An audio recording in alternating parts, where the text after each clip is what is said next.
What if I told you the biggest betrayal doesn't start in the bedroom, it starts in the mindset? What if the woman who says, "I love you," doesn't actually love you, but loves the comfort, the stability, the security you create around her? Stay with me on this, because this might explain a feeling you haven't been able to put into words. There is a massive difference between a woman who is in love with you as a man and a woman who is in love with the life you provide, and most men don't realize which one they're dealing with until years have already been invested. You wake up early, you grind, you sacrifice, you work 50 hours a week, you carry the pressures silently because that's what you believe a man does. You pay the mortgage, you handle the bills, you fix what's broken, you give her your time, the one resource you can never get back. And yet, something feels off.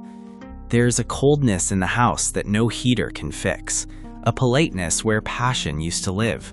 Conversations feel transactional, intimacy feels scheduled, appreciation feels conditional. You start wondering, if I stopped providing, would she still be here? That question doesn't come from insecurity, it comes from pattern recognition. Behavioral psychology shows that when a man is seen as a utility rather than as a human being with depth, emotion, and value, something dangerous happens. The dynamic shifts. She begins to feel entitled to your resources while simultaneously detaching from your heart. This is what I call the functional illusion. From the outside, everything looks fine. She's still there, the photos are still on the wall, the routines are still intact, but emotionally, the loyalty has quietly thinned out. You think you're building a kingdom together, but in her mind, you're the maintenance man keeping her lifestyle intact. You start noticing the signs. She lights up when there's a vacation booked. She's affectionate when a purchase is made. She has time for you when she needs something handled. But when you need emotional connection, when you need reassurance, when you just want to feel wanted, suddenly she's tired, busy, distant. And if you question it, you're told you're overthinking. But you're not paranoid. You're noticing the service provider trap. It's the slow shift where your time becomes expected, your money becomes assumed, and your effort becomes invisible. Where your love is treated like a bonus feature, but your provision is treated like a requirement. That's the devaluation of the masculine. And here's the painful truth. A woman who doesn't respect your heart can still fully enjoy your wallet. She can emotionally withdraw while financially benefiting. She can mentally check out while physically staying put. That's how the math of betrayal begins. Your time becomes her right. Your money becomes her standard. Your love becomes optional. And the most dangerous part? You won't even see it at first because you're too busy trying to be a good man. If you've ever felt like you're pouring into someone who only shows up when it's convenient, if you've ever felt more like a provider than a partner, if you've ever questioned whether she loves you or just what you do for her, then don't scroll past this. Because in this breakdown, we're going to expose why this dynamic happens, how to recognize it early, and most importantly, how to make sure you are never reduced to a paycheck with a pulse. You weren't born to be a provider for a ghost. You weren't built to finance someone's lifestyle while starving for genuine connection. Stay with me, because clarity is coming, and once you see the pattern, you can't unsee it. I'm not here to argue with the world about what a real man is. I'm here for the men who are quietly trying to get their lives together, the ones rebuilding, the ones learning discipline the hard way, the ones who got knocked down and decided to stand back up. If you're working on yourself, even if nobody sees it, this channel is for you. Subscribe if you're serious about growth. Leave a comment so I know you're here. No noise, no hype. Just men doing the work. The first major pattern we must discuss is the transformation of the partner into a patron. Behavioral observations suggest that when a woman's genuine attraction for a man dies, she doesn't always leave. If the man provides a high level of security and lifestyle, she may stay to maintain her standard of living. However, the nature of the relationship shifts. You are no longer the man she wants to impress. You are the patron she has to manage. Psychological patterns show that she will become very clinical about your time and money. She knows exactly when your paycheck hits the account, but she forgets your anniversary. She has a list of things the house needs, but she has no list of ways to make you feel appreciated. This is the transactional shift. She hates being held accountable for her coldness because in her mind, she is doing her job by staying with you. You are the victim of resource extraction when your only value in the home is what you can provide, not who you are. We must also look at the neurochemistry of the bored provider.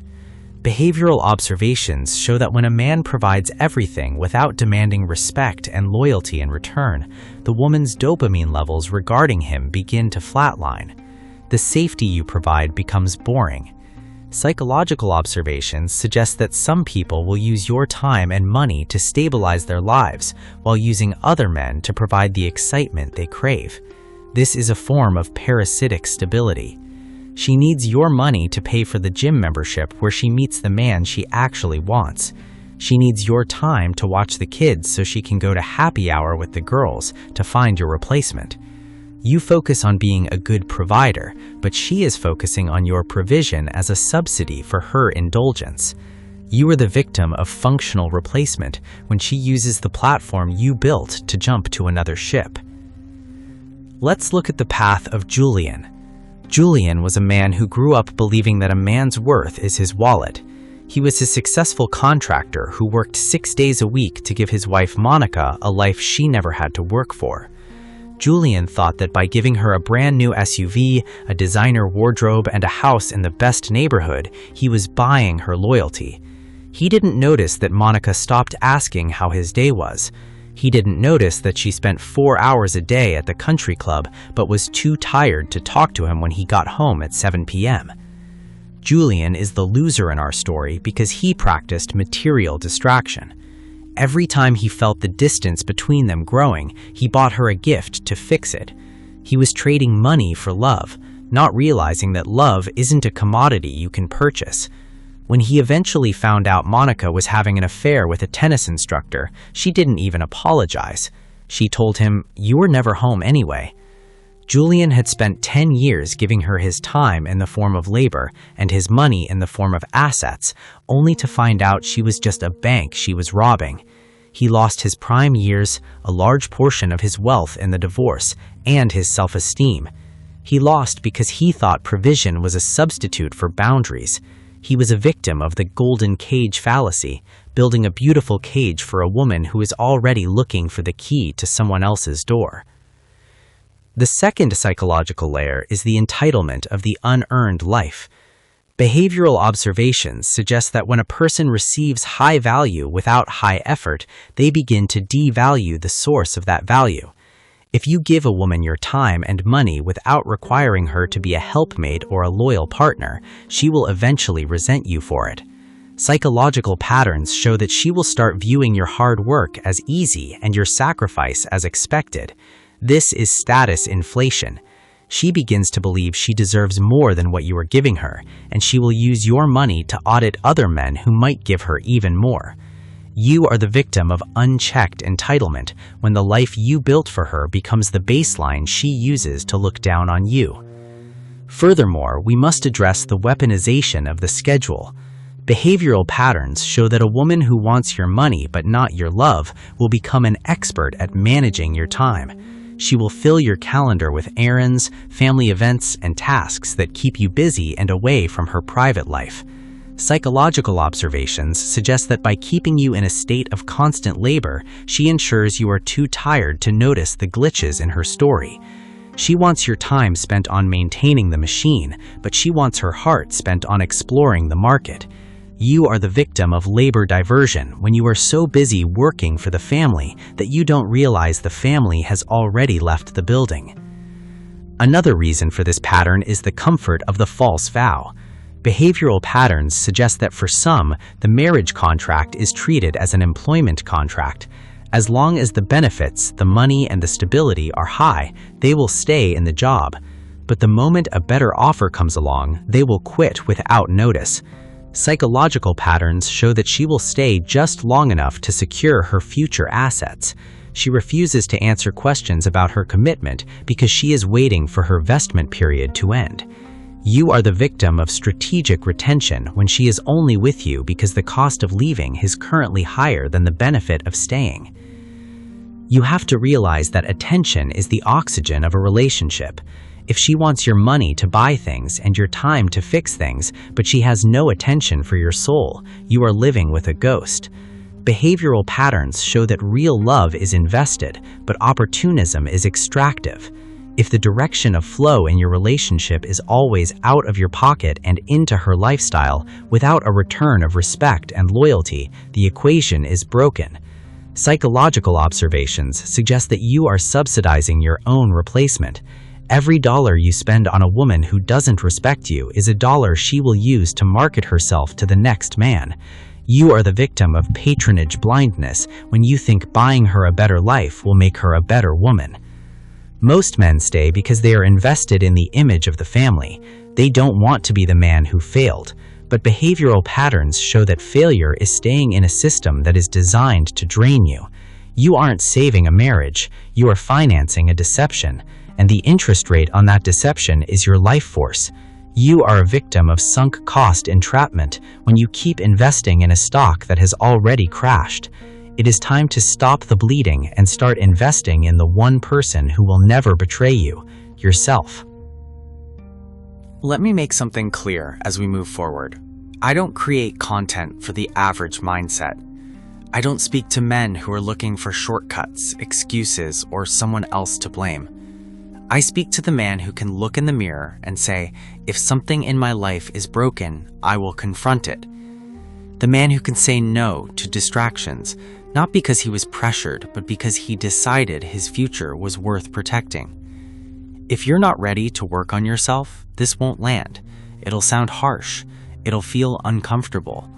But if you are ready, if you're the type of man who would rather face a hard truth than live inside a comforting lie, then you're exactly where you're supposed to be. Most people consume content and scroll on.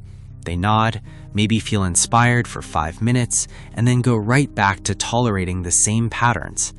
If you're different, prove it to yourself. Commit to growth. Engage. Don't just watch, participate. That's how you separate yourself from the crowd. Now, let's go deeper. The third psychological layer we have to unpack is what I call the devaluation of the emotional laborer. When a woman begins to see you primarily as a source of time and money, something subtle but destructive happens. Your love stops being cherished, it starts being tolerated. Your presence stops being desired, it starts being endured. She begins to experience what I call moral fatigue. Time with you feels like a task on her calendar. That's why during dinner, she's half present. That's why while you're opening up about your day, she's glancing at her phone. That's why conversations feel rushed, like she's waiting for something more interesting to begin. She wants the check, but she resents the meeting. And if you've ever felt like your presence in your own home is treated like a shift she's trying to clock out of, you're not imagining it. That's relational fatigue. That's what happens when provision is valued more than partnership. Now, let's talk about something even more strategic, the calculated use of the future. A resource-focused woman will rarely argue about today. Instead, she keeps her eyes locked on tomorrow. The dream house, the upgraded lifestyle, the children's private education, the retirement vision. She paints a horizon so compelling that you stay busy chasing it. But here's the psychological trap. While you're building the future, you stop auditing the present. That's how future faking works. The promised life is always one more promotion away, one more bonus away, one more sacrifice away. Meanwhile, her loyalty is already emotionally detached. She sells you a dream, and you unknowingly finance the nightmare. Now, let me illustrate this with a story. Grant understood value. He was a high-level executive who provided more than enough. His wife, Elena, had everything most people would call a perfect life. But Grant studied behavior. He noticed patterns. She was energized when vacations were booked, engaged when luxury was involved, but distant when he needed emotional support after a brutal week. Most men would respond by spending more, trying to win back affection through generosity. Grant did the opposite. He performed a systemic audit. He reduced excessive spending. He asked for emotional reciprocity. He reallocated his time into his health, his network, his growth. He stopped subsidizing imbalance. And when Elena realized the flow of resources was now connected to standards, she resisted. She attempted to shame him, to frame his boundaries as selfishness, but Grant didn't bend. He made it clear. Provision is for partnership, not passengers. Time and money are exchanged in a union built on loyalty and love, not entitlement. When she couldn't meet that standard, he didn't wait to be abandoned. He closed the account. Grant won because he understood a critical truth. Your resources are a reward for character, not a ransom for presence. And once he stopped funding what wasn't aligned, his life expanded. Financially, emotionally, spiritually, he reclaimed his time from what was draining him. Now let's examine another pattern: social branding. Some women don't want the man, they want the image of the man. Your success becomes a badge. Your career becomes a social credential. Your money becomes aesthetic fuel for curated photos and public validation. But when the camera turns off, so does the warmth. That's status appropriation, using your life's work to construct her social identity while privately diminishing the man who built it. If you've ever felt like a prop in your own relationship, celebrated in public but dismissed in private, you've experienced image exploitation. And here's something most men don't realize: your body keeps score. When you are only valued for utility, when respect is missing in your own home, it affects you biologically. You feel heavier, less motivated, more drained, not because you're weak, but because your environment lacks affirmation and honor. You cannot thrive where you are tolerated. Chronic disrespect creates burnout. Your vitality leaks into a system that doesn't replenish it. But here's the empowering truth. The moment a man stops financing his own betrayal, his life reorganizes. Time returns. Energy returns. Clarity returns. When you remove yourself from being exploited, you suddenly have space to master a skill, expand a business, strengthen your faith, deepen your discipline. Abundance follows boundaries. Cut off what feeds on you, and you begin to grow again. You are the architect of your destiny. Your time is the fabric of your life. Your money is the seed of your future. Don't waste the fabric. Don't burn the seeds on someone who stays only because leaving would cost her. Loyalty was never meant to be transactional. It was meant to be sacred. So let me ask you something. If you owned a property and the tenant stopped paying rent, damaged the structure, and disrespected the space, would you keep covering the expenses because you remember when they were pleasant? Or would you enforce the standard? You are the landlord of your life. Loyalty is the rent. Respect is the maintenance. Integrity is the lease agreement. Standards are not cruelty. They are protection. Now I want to hear from you. What was the moment, the purchase, the favor, the pattern that made you realize she valued your resources more than your soul? And how did you reclaim your time once you saw it clearly? Share it. Your story might be the mirror another man needs. And if you made it all the way to this point, I genuinely respect that. That tells me you're not just consuming, you're reflecting, you're processing, you're working. You are not alone in that anymore. There is a community of men choosing growth over excuses, discipline over denial. If this gave you clarity, commit to that growth. Engage. Be part of something bigger than passive watching. Keep building. Keep sharpening. I'll see you in the next one.